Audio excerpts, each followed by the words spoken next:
Bienvenue au chemin de vie 1 sur la chaîne de Théa, thérapie holistique d'épanouissement et d'accomplissement pour cet horoscope onomantique du 27 avril jusqu'au 9 mai. Alors pratiquement 2 semaines, hein, préparez-vous. Voilà, alors comme toujours, on a l'influence générale, ensuite domaine des ressentis et sentiments, domaine de la pensée, professionnelle et ou matérielle, et enfin le domaine spirituel, volonté, force d'action. Voilà. Alors, cette semaine, donc du 27 avril au 9 mai, vous êtes régi par Mercure. Mercure, planète de communication, d'ouverture, d'attente de nouvelles aussi, de messagerie en tout genre, mail, voilà, d'études, et de transactions commerciales. Voilà. Faites attention à une communication qui soit pas trop superficielle ou maladroite, mais sinon, en règle générale, c'est une planète de contact, d'accord? Donc, ça risque d'être riche en rencontres. Voilà. Alors, on va voir plus spécifiquement. L'arcane qui va avec Mercure cette semaine, c'est le roi de coupe. Enfin, c'est 2 semaines, hein, pratiquement. Vous avez l'influence du roi de coupe. Alors, le roi de coupe nous parle de maîtrise, d'accord? De maîtrise de ses sentiments. Là, vous avez... Je pense que vous serez porté par une énergie qui vous permet d'être plus sûr de vous, d'accord? Plus sûr de ce que vous ressentez, plus sûr de là où vous allez, justement parce que vos ressentis sont bons, d'accord?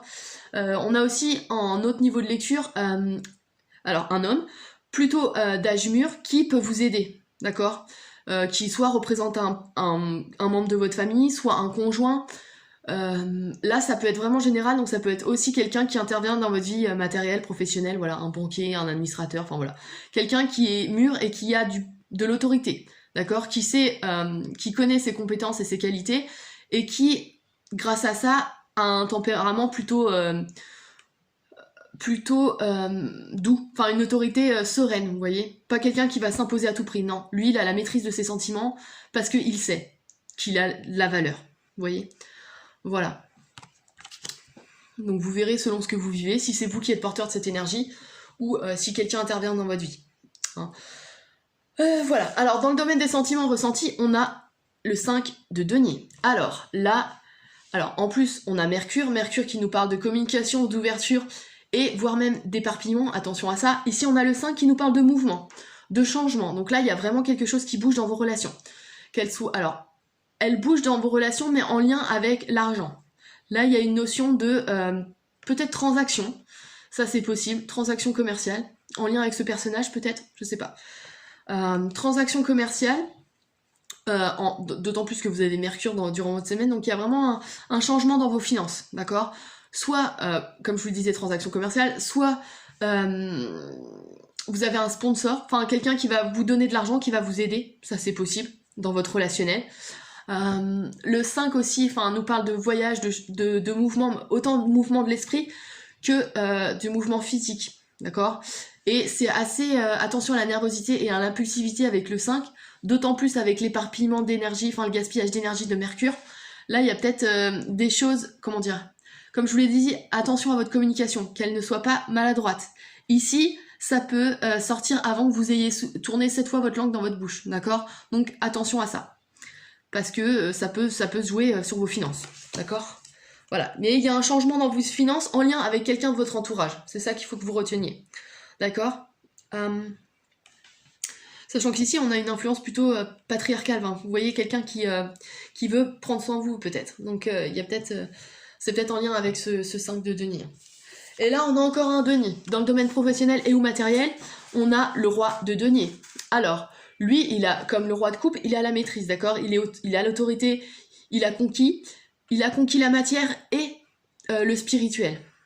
D'accord? Le roi de denier a trouvé l'équilibre entre justement ce qui est important sur Terre et ce qui est important techniquement dans le ciel, vous voyez? Donc là, il y a vraiment... c'est pareil. Soit c'est vous qui êtes porteur de cette énergie, donc vous maîtrisez les choses qui vous permettent d'avancer professionnellement et matériellement, parce qu'on est tombé dans ce domaine-là.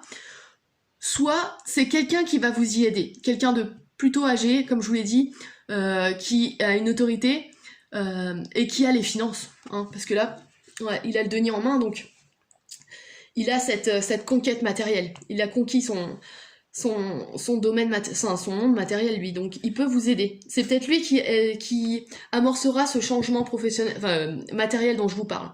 Donc là, il y a peut-être une notion soit de transaction commerciale, soit de sponsor. Ouais. Alors, toujours pareil, par contre, attention à ne pas vous faire, comment dire, pas vous faire d'illusions, mais plutôt, comment dire, avoir une bonne négociation, c'est ça. Mercure doit vous aider à vous vendre, mais de façon correcte. Parce que ici, on aborde le côté sagesse. Donc il faut faire preuve de discernement ici, d'accord? On nous parle d'introspection. Il faut vraiment écouter votre petite voix intérieure qui vous dit, dans ce cas précis, comment vous vendre et arriver à obtenir ce que vous voulez, d'accord? Arriver à vos fins. Sachant que le 9 en numérologie, c'est l'aboutissement. D'accord? Donc si vous voulez aboutir à quelque chose, il faut écouter cette petite voix intérieure. Cette sagesse qu'on a tous et qui nous dit « Ouais, voilà, attention, ça je le sens pas ». Parce que ici présent, on peut parler de quelqu'un aussi qui est sans scrupule, qui veut absolument faire de l'argent à tout prix. D'accord? Et c'est là que Mercure est assez, pas malhonnête, mais superficiel, d'accord? Il faut gratter un peu plus en profondeur pour savoir ce qui se cache vraiment derrière ce personnage. Et s'il est honnête, il y a du changement qui s'amorce pour vous de toute façon. Mais il faut que vous soyez sûr de vos sentiments, et c'est là que le roi de coupe intervient pour vous, d'accord?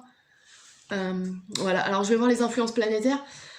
Là on a le soleil, donc déjà soleil, mercure, on a une bonne, vous savez vous vendre, vous avez une bonne communication, donc je pense que si ici, dans votre domaine, enfin dans votre entourage relationnel, vous établissez une association ou un sponsor ou un contrat, vous êtes bon. C'est-à-dire que vous avez la tchatch, entre guillemets, d'accord? Vous savez vous vendre, vous savez vendre votre produit, il n'y a pas de souci.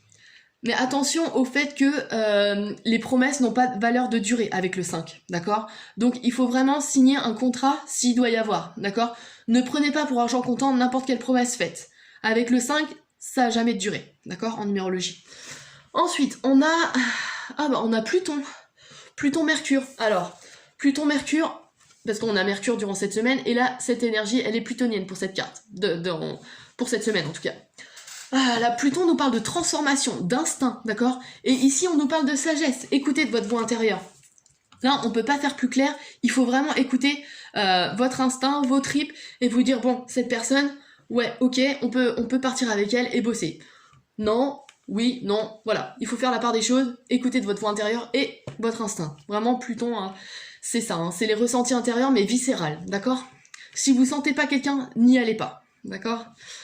Voilà, et enfin, on a Neptune ici. Alors ouais, une énergie neptunienne. Alors, l'énergie neptunienne associée à l'ermite nous parle de choses en profondeur, de ressentis vraiment très intériorisés, mais en plus de quelque chose qui a une vocation plutôt, pas humanitaire, quelque chose de plus grand que nous, qui doit alors nous faire grandir nous bien sûr, mais aider l'humanité. L'ermite c'est un guide aussi, c'est l'éclaireur, c'est celui qui forme. Donc il y a peut-être une notion de formateur aussi, d'accord? Donc il faut être assez sage pour pouvoir enseigner aux autres. Voilà. Ouais. Donc voilà. Et c'est pas parce que, et c'est ce que je vous disais, attention aux apparences avec Mercure, c'est pas parce qu'une personne est mûre et enfin semble d'âge mûr ou plutôt vieille qu'elle est sage, d'accord? Et c'est là que vous, votre sagesse intervient, votre sagesse intérieure intervient, je vais y arriver, et vous guide en fait. Voilà. Donc attention à ça durant cette semaine. Ouais, il y a des choses qui ne sont pas ce qu'elles semblent être, d'accord? Mais il y a quand même des transactions commerciales qui peuvent se faire si vous la sentez, hein, n'oubliez pas. Voilà.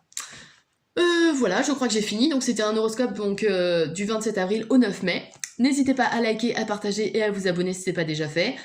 Je propose des analyses ou des accompagnements si ça vous intéresse. N'hésitez pas à me contacter sur mon site internet www.ta-accompagnement.com. Et puis je vous dis au prochain horoscope au 10 mai.